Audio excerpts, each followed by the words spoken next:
2017년 5월 9일에 문재인 정부가 출범했습니다.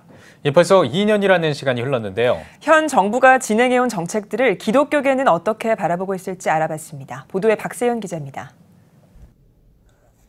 2004년부터 조선 그리스도교 연맹과 평화통일기도회, 평화통일기도문 낭독 등으로 협력해온 한국기독교교회협의회, 교회협을 비롯해 교단과 선교단체, 기독 NGO들은 남북관계 개선을 위해 부지런히 달려왔습니다.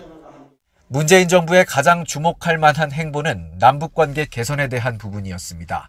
전문가들은 10여 년간 중단됐던 남북 정상회담과 평창올림픽 개최를 필두로 한 한반도 평화 프로세스 수립이 전에 없던 성과였다고 분석합니다. 돌이켜보시면 남북관계 발전과 또 군사적인 긴장 완화를 위한 노력은 남북이 할 수 있는 만큼 최대한 했다고 그렇게 저는 평가를 합니다. 근데 아쉽게도 북핵 문제와 관련된 한반도 평화협정, 평화체제 문제는 지금 북미 간의 관계와 맞물리면서 지금 답보 상태에 있는 거죠. 기독교계에서는 경제 문제에 대한 문제의식 제기와 정부의 대안 마련에도 촉각을 세웠습니다. 빈부격차 완화와 일자리 창출 등 경제 정의 실현을 향한 다양한 목소리를 꾸준히 이어왔습니다. 하지만 현 정부는 경제 문제에 있어서는 뚜렷한 성과를 내지 못하고 있다는 의견이 지배적입니다. 최저임금, 노동시간 규제 등 정책에 있으나 아직 정착되지 못했고 양극화는 여전히 극심하다는 겁니다.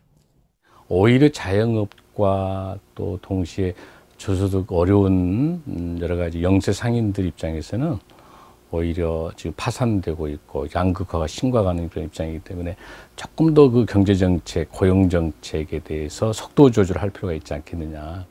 정부 출범 이후 교계는 반기독교적인 가치와의 싸움도 이어왔습니다. 동성애 합법화와 낙태 허용 등을 저지하기 위한 노력을 치열하게 진행해왔습니다. 현 정부의 2년은 기독교적 세계관의 가치 추구에 있어서 험난했다는 평가가 많습니다.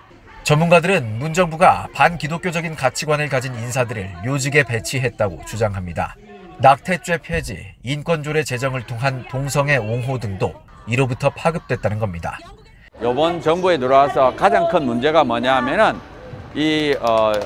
임명할 때 동성애 동성 결혼을 지지하는 사람을 임명합니다. 예를 들어서 헌법재판관, 여성가족부 장관, 인권위원장 다 이번 정부에 들어와서 임명했는데 그 사람들이 전부 다 동성애 동성교를 지지하는 사람을 하게 됩니다. 다 이제 동성애를 옹호하는 결과를 낳게 되고요.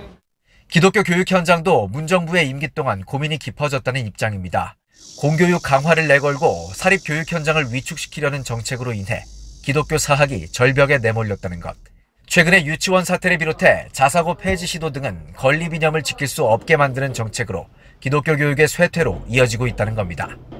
기독 미션 스쿨들이나 기독 학교들의 어떤 건학 이념이 이제 공교육성하고 충돌이 되면서 오히려 건학 이념보다는 공교육성을 우선하는 정책으로 가다 보니까 미션 스쿨이나 기독 학교에서 예배도 마음대로 못 드리게 하는 이런 지시가 내려오고 하는데 이거는 오히려 좀 잘못 판단한 거 아닌가.